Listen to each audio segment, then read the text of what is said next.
The darkness of space was nothing compared to the darkness that lurked within specimen 734's mind. At least, that's what the official interstellar concordance reports claimed. The creature had earned an A-plus destroyer classification across settled space, with a confirmed kill count that stretched into 5 digits. Its abilities defied conventional defense systems. It could tear through space-time fabric, deploy diverse biological weaponry, including acidic claws, neurotoxic spines, and emit a roar that caused immediate insanity in sentient beings. No fewer than 7 outposts and 12 research vessels have been wiped from existence following encounters with the entity. That was why Omega 7 existed. The remote containment outpost was a testament to the Concordance's determination to isolate rather than destroy threats that proved too resilient for conventional weapons. The facility was a cold, metallic labyrinth of reinforced chambers, triple redundant force fields, and automated defense systems designed with a single purpose: keep the monsters in. Commander Zorp stood at attention, all 6 limbs rigid in their formal posture as the shuttle docked. The Xyler officer's exoskeleton gleamed under the harsh lights of the landing bay, polished to perfection as regulations demanded. Beside him, Dr. Gleep nervously shifted his weight from one appendage to another, all 4 of his eyes swiveling independently as they scanned for potential threats, a habit the Floor-John scientist had developed after decades of working with entities that defied the laws of nature. "Are you certain this is correct?" Zorp's mandibles clicked in annoyance as he reviewed the personnel file for the 3rd time. "A human technician?" "For Omega 7. The administrative system confirms it," Dr. Gleep replied, voice tinged with anxiety. Apparently, there was a critical staffing shortage in maintenance personnel, and the algorithm assigned the only available technician in the sector. "A human with no advanced xenobiology training," Zorp continued, antenna twitching with disapproval. "Specialized in coffee machine repairs and plumbing systems." The airlock cycled open with a hiss, and Alex Thompson stepped onto the deck, a battered toolkit in one hand and a lopsided smile on his face. The human's uniform was slightly rumpled, as though he'd slept in it during the journey, and his identification badge was pinned at an angle that violated Regulation 473, B regarding proper display of clearance credentials. "Hey there," Alex called out, waving with entirely too much enthusiasm for someone who'd just arrived at the most feared containment facility in 3 sectors. Alex Thompson, reporting for duty. "Man, that was some trip. Your cafeteria module serves a mean syntho burger, by the way. I think I'll add that to my review." Zorp's mandibles tightened. "Review? Yeah, I've been keeping a travel blog about all the outposts I visit. Alex's adventures in space maintenance. Got almost 30 followers now." The human beamed as though this were an accomplishment worthy of note.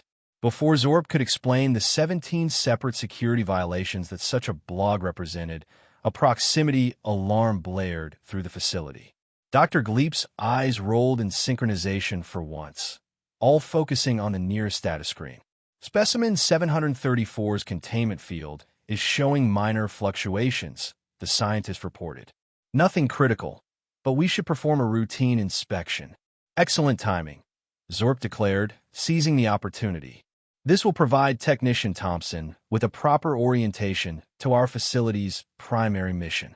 As they traversed the seemingly endless corridors, Alex peppered his new colleagues with questions, most irrelevant, all inappropriately casual. By the time they reached the central containment sector, Zorp had cited no fewer than 12 regulations regarding professional conduct in high-security environments. The observation room overlooked an enormous chamber enclosed by shimmering force fields layered so densely they gave the air a gelatinous appearance. Within this prison of energy and light lurked Specimen 734, Thar, as it was designated in its native tongue, though that information was classified above even Zorp's clearance level. "Whoa," Alex whispered, pressing his face against the reinforced viewing panel like a child at an aquarium. "That's the biggest alien I've ever seen." The creature was indeed massive, over 4 meters tall, even in its current hunched posture. Its exoskeleton pulsed with bioluminescent patterns that shifted in hypnotic sequences. multiple tentacles, each tipped with what appeared to be metallic organic alloy blades, coiled restlessly around its core body mass. What might have been a head bristled with sensory organs arranged in no discernible pattern recognizable to humanoid species.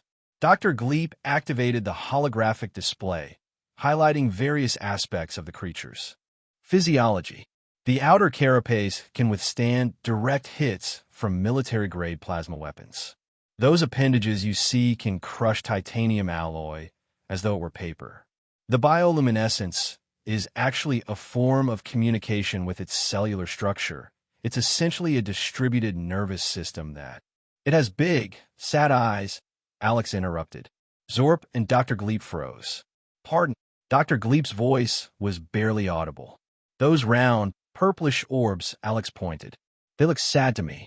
In those parts there, he gestured toward what the classified reports identified as concentrated acid sacs capable of dissolving bulkhead doors. They look kind of soft and squishy. Zorp's antenna went rigid. Those are not eyes, human. They are multispectral sensory organs capable of perceiving radiation across 17 different wavelengths, including those that can trigger hallucinogenic responses in most sentient species. Alex nodded absently, still staring. Still, it's kind of cute, don't you think? Dr. Gleep made a strangled sound, then frantically checked the translation module attached to his exoskeleton. There must be a malfunction in the linguistic interpretation algorithm. No sane entity would describe specimen 734 as cute. But Alex wasn't listening. While Zorp and Dr. Gleep were recovering from their shock, the human had reached into his pocket and extracted what appeared to be a slightly squashed protein bar. Before either alien could stop him, Alex had somehow located and activated a small service port, one that should have been locked according to 15 separate security protocols, and had pushed the protein bar through. "Hey, buddy," Alex called out toward the containment field. "Hungry." The station's alarm system erupted into a cacophony of warnings. Red lights pulsed throughout the facility. Zorp barked lockdown orders into his communicator while Dr. Gleep collapsed to the floor in a dead faint.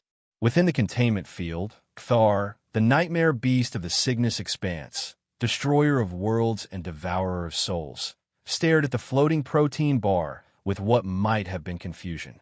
The tension in the observation room could have been cut with a knife, or, more appropriately, with one of Cthar's molecular edge claws. For 17 terrifying seconds, nobody breathed. Then, with a delicacy that seemed impossible for a creature of its size, Cthar extended a smaller tentacle, one typically used for injecting paralyzing venom into prey, and gently nudged the protein bar. It brought the food item closer to what might have been olfactory sensors, tilted its spine-covered head in a motion never before documented in the extensive observation logs, and then, astonishingly, bumped Alex's hand through the force field with the gentlest of touches. Chaos erupted in the control room. Security personnel stood frozen, weapons half-raised, uncertain whether to fire or simply stare in confusion. Zorp was sputtering incoherently about court-martialing Alex for violating at least 17 Omega-level safety protocols. Dr. Gleep, having regained consciousness, took one look at the scene before him and promptly fainted again. Alex, seemingly oblivious to the pandemonium he had caused, reached for the internal communication system and switched it on without authorization. "Hey there, big fella," his voice echoed through the containment chamber. "You know what? Specimen 734 is too formal. I'm going to call you Fluffy." "Yeah, Fluffy. You look like you need a friendlier name." Commander Zorp lunged for the console, but somehow, through either incredible technological intuition or the most dangerous luck in the galaxy, Alex had locked the channel using his low-level technician access codes. "So, Fluffy, how's your day going? The coffee on this station is terrible, by the way. I checked out your cafeteria on the way in. Well, not yours specifically. I guess you don't get to visit the cafeteria, which seems unfair now that I think about it." Alex continued chattering while Zorp frantically attempted to override the communication system. In the background, a medical officer was attending to Dr. Gleep who had regained consciousness for the second time and was now watching the scene with scientific fascination despite his terror. Over the next few days, to the astonishment of the entire staff, Dr. Gleep began secretly monitoring Fluffy's biological readings during Alex's one-sided conversations. The scientist noted significant decreases in aggressive markers, with neural patterns shifting to more complex configurations rather than the typical kill state that had been the baseline for years. When he reanalyzed audio recordings, Dr. Gleep made a shocking discovery. The low-frequency growl, previously classified as a target disintegration preparation sound, showed anomalous characteristics when compared against the new data. The scientist reluctantly formulated a hypothesis that embarrassed him deeply. It may possibly be purring. Meanwhile, Alex had somehow gained access to reports about Fluffy's Spartan living conditions and austere diet. "This is just sad," he muttered while scrolling through the documents he definitely shouldn't have been able to view. No wonder the poor thing's been cranky. It's bored and mistreated. He submitted an official request for habitat enrichment items, specifically a large rubber ball and an enormous scratching post. The request was immediately denied with a note reading, "Not consistent with Omega-level threat containment protocols." Undeterred, Alex rummaged through the station's junk storage, collecting discarded heat sinks, spare cables, and various metal components. Using tools from his maintenance kit, he welded and assembled these salvage parts into a bizarre structure that resembled a jagged metal tree. "Homemade scratching post," he announced proudly to nobody in particular. That night, while most of the station personnel were asleep, Alex managed to smuggle his creation into a secondary area adjacent to Fluffy's containment chamber. Everyone who reviewed the security footage the next morning held their breath, expecting devastating consequences. Fluffy approached the strange object cautiously. It extended a claw that had once sliced through a battle cruiser's armor and delicately scratched at the heat sink plates. The sound that emerged wasn't the screech of metal being torn asunder, but rather a satisfying scraping noise. Fluffy continued scratching, eventually rubbing its spiny head against the structure. The station's AI logged anomalous interaction with unauthorized environmental modification. Expected destruction level, high. Actual destruction level, negligible. Sensor diagnostics requested. Commander Zorp was simultaneously furious at the disciplinary breakdown and confused by the fact that the station remained intact. Dr. Gleep, meanwhile, began secretly sharing older discarded data with Alex. Reports of Ktharis' atypical behavior at other outposts before they were destroyed, observations that had been dismissed as equipment malfunctions or stress-induced hallucinations by personnel. "See this?" Dr. Gleep pointed to a grainy recording. Before the Proxima 9 station was destroyed, there was a 3-day period where specimen 734 exhibited decreased aggression patterns when a particular maintenance worker would sing while repairing nearby systems. "So Fluffy likes music?" Alex grinned. That was the hypothesis of junior researcher Klaxa. She was ridiculed and reassigned. 2 days after her departure, the station was destroyed. With Dr. Gleep's covert support, Alex approached Commander Zorp with a proposal for a controlled positive interaction exercise. Alex's argument was simple. If it wanted to kill us, it would have done it by now. Maybe we should try to figure out what it actually wants. Zorp, after much internal debate and consideration of the zero casualty rate since Alex's arrival, reluctantly agreed to the experiment under maximum safety conditions, additional force field layers, and a heavily armed rapid response team standing by. For the playtime session, Alex repurposed maintenance drones to project gentle light patterns on the walls instead of the usual laser weaponry. He introduced a new synthetic nutrient powder, formulated by Dr. Gleep based on molecular spectroscopic analysis of the protein bar, through the secure distribution system. Fluffy responded with curiosity, chasing the light spots across its enclosure. When Alex dispensed more nutrient powder as a reward, Fluffy performed a gentle pouncing motion, reminiscent of a cat toying with prey. However, this playful pounce released a small burst of biological energy, apparently from excitement, that overloaded and disabled one of the secondary force field generators. Alarms blared again, but with a different tone. Fluffy seemed to recognize it had done something wrong, shrinking back and emitting a sound that resembled whimpering. The force field generator incident, combined with reports of anomalous behavior from specimen 734 and involvement of an unqualified human technician, were flagged at Interstellar Concordance Command Central. A terse message arrived at Omega 7. Special Inspector Vrilix will arrive to assess protocol compliance and security status at your facility. Expected arrival in 3 cycles. Dr. Gleep panicked. Zorp began reviewing career options in distant sectors. Alex worried that Fluffy might be taken away. And Fluffy, in its containment chamber, nibbled on the remaining nutrient powder, entirely unaware of the approaching storm. Special Inspector Vrilix arrived with the intimidating presence that had made the Kshek species famous throughout the Concordance. Vrilix's exoskeleton gleamed an ominous obsidian, the official insignia of the inspection corps etched in crimson across its carapace. From the moment the inspector's transport docked, an atmosphere of dread permeated the station.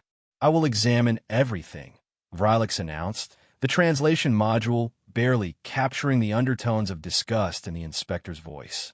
"Every data point, every security log, every deviation from protocol." Under Vrilix's unblinking compound eyes, the station personnel scrambled to present the requested information.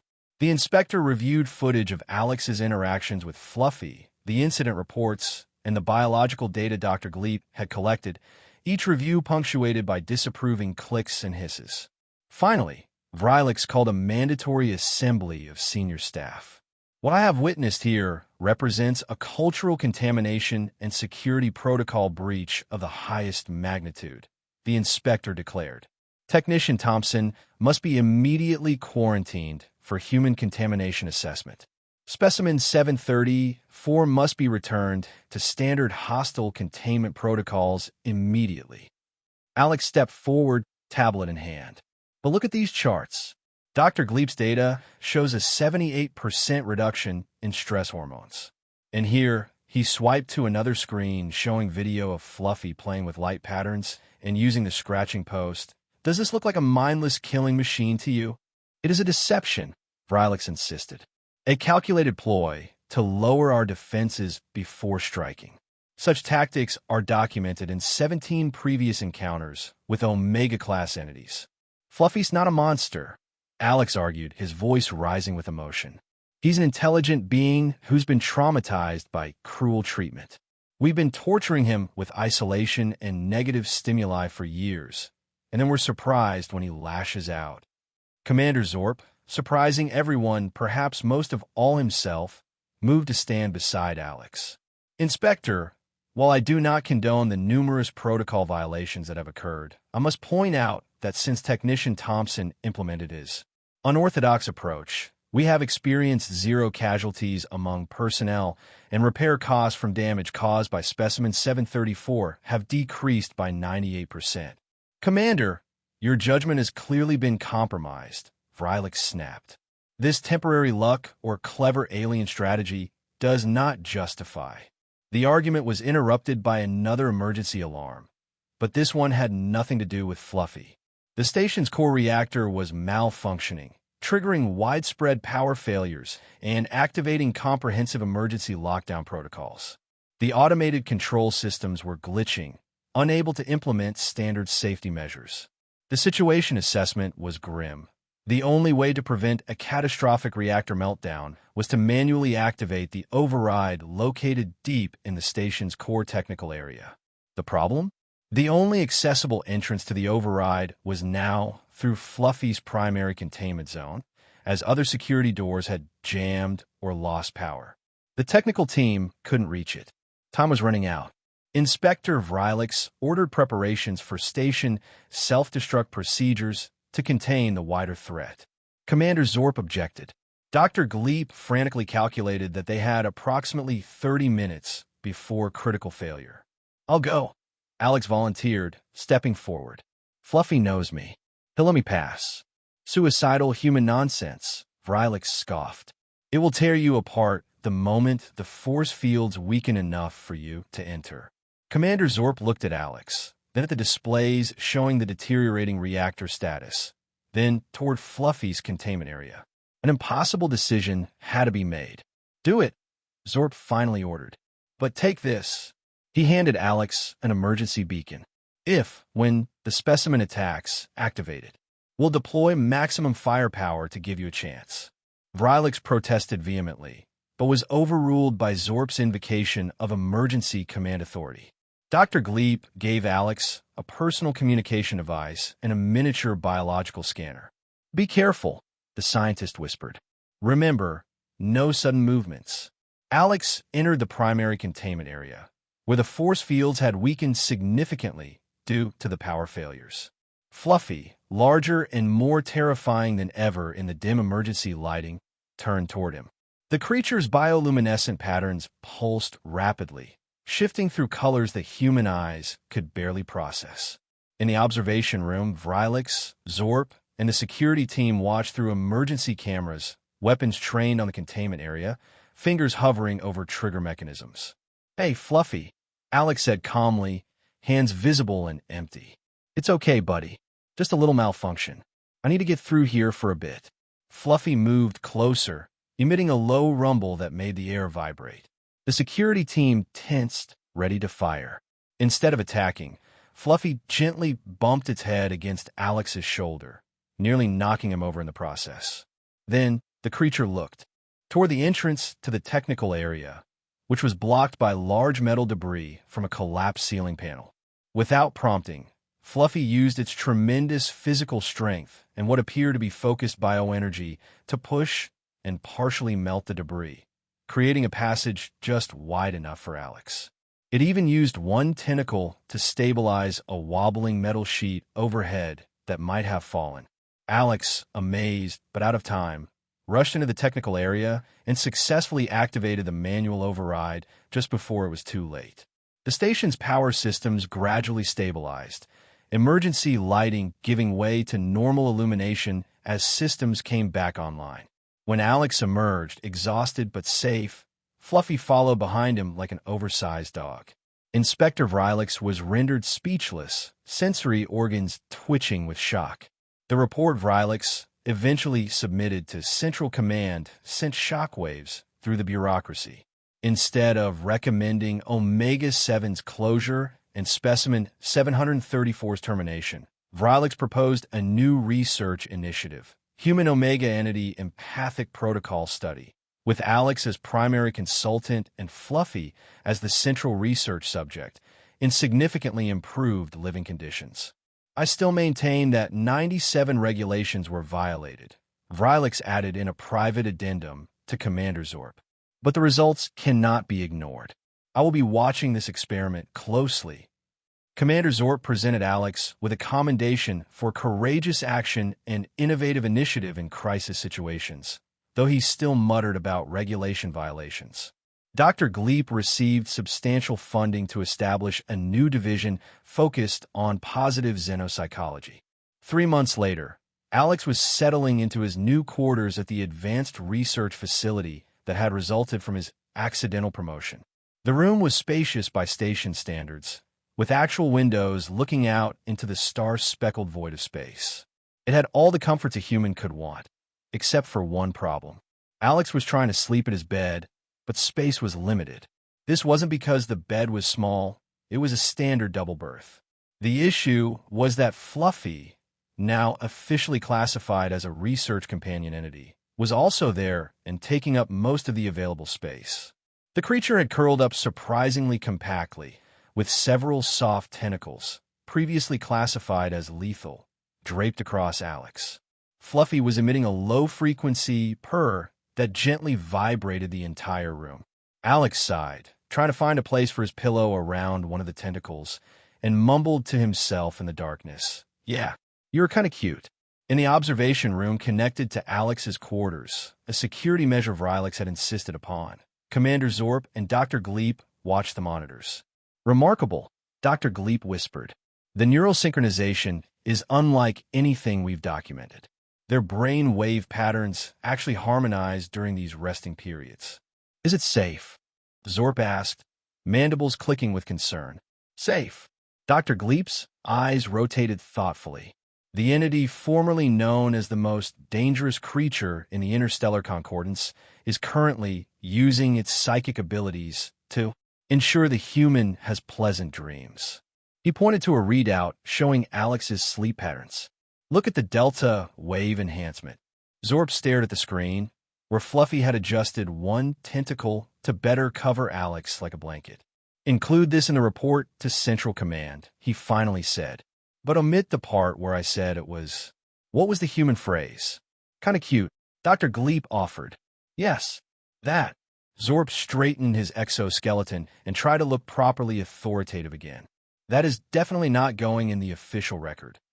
But as the commander left the observation room, one of his antennae twitched in what might have been the Xylar equivalent of a smile. In his bed, sleeping soundly beneath a protective canopy of once deadly tentacles, Alex dreamed of stars and distant worlds, and of a creature that the universe had misunderstood for far too long.